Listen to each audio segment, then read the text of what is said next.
Bab 19. Taman itu terlihat sepi, hanya ada mereka berdua yang kini duduk di bangku taman yang terbuat dari besi tempa dengan motif bunga dan daun-daun yang menjalar. Tak jauh dari tempat mereka duduk terdapat lampu taman berbentuk bola kristal yang memancarkan warna temaram di sekitarnya. Tangis Ayumi kini telah mereda. Walau musim semi, tapi angin malam cukup dingin hingga Kevin membuka jasnya dan memakaikannya di tubuh Ayumi yang hanya berbalut gaun sutra berlengan pendek. Mereka duduk berdampingan. Untuk beberapa saat mereka berdua hanya terdiam, tak ada sepatah kata pun yang keluar dari mulut keduanya. Sebelum akhirnya Ayumi memecah keheningan. "Jadi, apa kau mengetahuinya dari pertama kali kita bertemu?" Ayumi bertanya dengan mata menatap pada kumpulan bunga-bunga yang tertata dengan rapi di hadapannya. "Iya," jawab Kevin jujur. Takkan ada lagi yang ia tutup-tutupi. Sudah cukup ia melihat kekecewaan dan bagaimana terlukanya gadis di sampingnya saat ini ketika mengetahui tentang jati dirinya yang sebenarnya. "Bagaimana bisa kau mengenaliku?" Kevin menarik napas panjang sebelum ia memulai ceritanya. "Ayahku menikah dengan ibumu ketika aku berumur 5 tahun dan aku sendiri belum merasakan bagaimana memiliki seorang ibu sampai mereka menikah. Ibuku meninggal ketika melahirkanku." Ucapan Kevin itu sontak membuat Ayumi menatap Kevin dengan sorot mata rasa iba yang membuat pria berlesung pipit itu tersenyum. "Selama kami tinggal bersama, setiap tanggal 23 Juli, ibumu selalu membuatkan sup rumput laut dan dia akan memasak hidangan istimewa lainnya, bahkan lengkap dengan kue ulang tahun." Ucapan Kevin itu membuat dada Ayumi berdetak hebat. 23 Juli adalah tanggal kelahirannya. "Ketika aku bertanya siapa yang ulang tahun, ibumu menjawab kalau pada tanggal 23 Juli seorang bidadari telah lahir ke dunia ini, jadi kami harus merayakannya." Tanpa terasa air mata Ayumi kembali berlinang ketika mendengar cerita Kevin. Dadanya merasa lega seolah bebannya sedikit terangkat ketika akhirnya ia mendengar kalau selama ini ibunya tidak pernah melupakan hari ulang tahunnya. Ibu menyebutnya Tensinohi, yang artinya hari bidadari. Kevin tersenyum lembut sambil memandang Ayumi yang masih terdiam. "Ketika aku mulai beranjak dewasa, aku curiga kalau ada sesuatu yang dirahasiakannya. Setiap malam ulang tahunmu, dia selalu menangis sambil memeluk sebuah foto yang ia sembunyikan di dalam dompetnya." Kevin menarik napas panjang sebelum melanjutkan kembali ceritanya.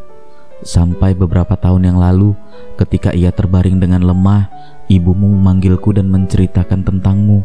Mata coklat pria itu menerawang mengingat kembali ketika wanita yang telah membesarkan dan melimpahinya kasih sayang terbaring lemah di ranjang rumah sakit dengan segala peralatan yang menempel pada tubuhnya.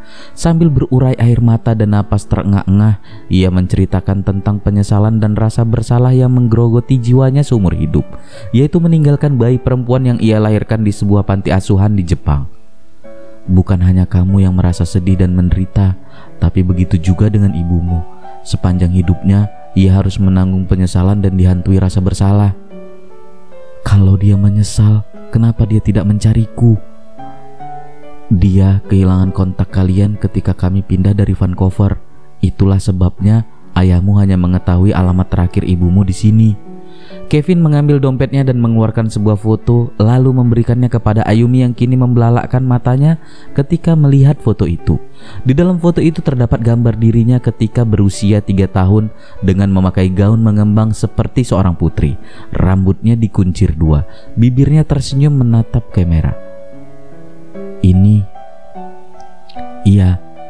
kau ketika berumur 3 tahun. Aku mendapatkan ini ketika ibu menceritakan tentangmu dan memintaku berjanji untuk mencarimu." Kevin terdiam beberapa saat menatap Ayumi yang kini tengah menatapnya dengan tatapan sendu. "Ibumu tidak memintamu untuk memaafkannya karena menurutnya ia tidak pantas dimaafkan atas tindakannya yang telah meninggalkanmu." Kevin melihat Ayumi mengusap air mata yang kembali membasahi pipi mulusnya. "Ia hanya memintaku berjanji untuk menjagamu." Ucapan Kevin itu membuat Ayumi kembali menatap pria di sampingnya yang baru ia ketahui ternyata kakak tirinya. "Bagaimana kau menemukanku?" Kevin menarik napas panjang. "Aku mendapat kabar dari ibumu kalau ayahmu membawamu ke Indonesia. Aku memiliki beberapa teman di sana yang membantuku mencarimu, tapi Indonesia terlalu besar untuk mencari seorang anak perempuan bernama Ayumi Maheswara." Kevin tersenyum menatap Ayumi. "Sampai akhirnya 2 tahun yang lalu aku mendengar dari temanku kalau ada anak perempuan yang mencari ibuku Ibumu maksudku, ucap Kevin meralat ucapannya. Untuk memastikannya aku datang ke sini dan setelah melihatmu, aku yakin kalau kau adalah orang yang selama ini aku cari. Kenapa kau tidak mengatakan padaku dari awal kalau kau kakakku? Ucap Ayumi dengan suara pelan ketika menyebut kata kakak yang membuat Kevin tersenyum. Aku takut kau akan menolakku dan menjaga jarak dariku, ujar Kevin yang membuat Ayumi kembali menatap mata coklat pria di sampingnya. Aku harus memperoleh kepercayaanmu untuk bisa menjagamu. Seringkali aku ingin berkata jujur, tapi aku takut kalau kau akan pergi menjauh dariku. Dan setiap kali kau bercerita tentang ibumu yang telah membuangmu, ingin rasanya aku memberitahumu kalau ibumu juga menderita tentang hal itu. Ayumi menatap kejauhan. Perasaannya berkecamuk di satu sisi. Ia merasa dihianati oleh sahabat baiknya, tapi di sisi lain ia merasa bersyukur karena kesalahpahaman tentang ibunya telah berakhir. Walaupun terlambat, ia mengetahui kalau perempuan yang telah melahirkannya tidak pernah melupakannya.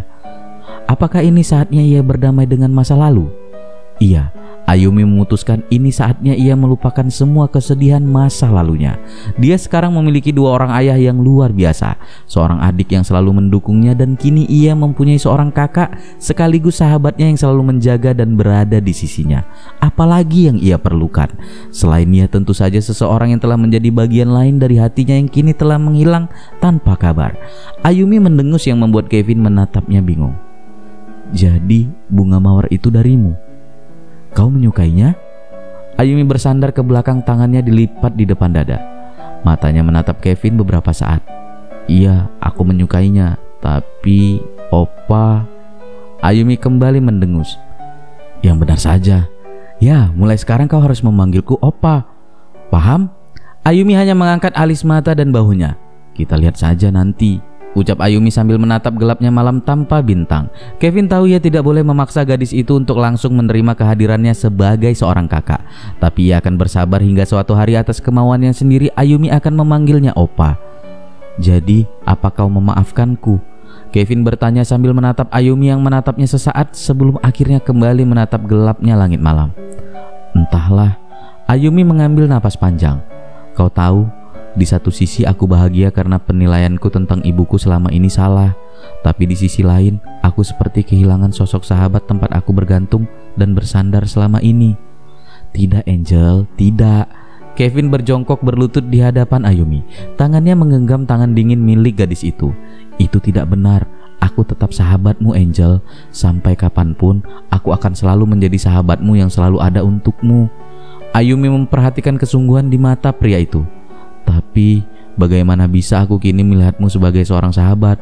Kau adalah anak dari suami ibuku. Kau adalah kakakku. Kevin tersenyum menatap mata bulat di hadapannya. Bukankah itu lebih baik? Kau bukan hanya memiliki seorang sahabat, tapi sekarang kau juga memiliki seorang kakak yang akan selalu ada untukmu. Kakak yang sangat keren, yang akan menendang setiap pria yang berusaha mendekatimu.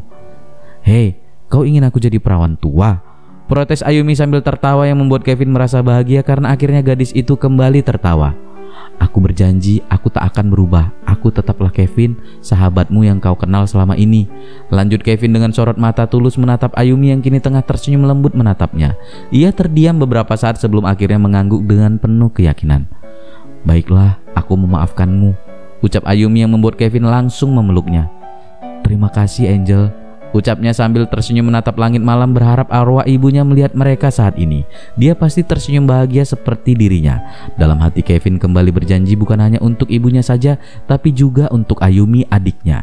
Dia berjanji akan selalu melindungi gadis itu dengan nyawanya sendiri.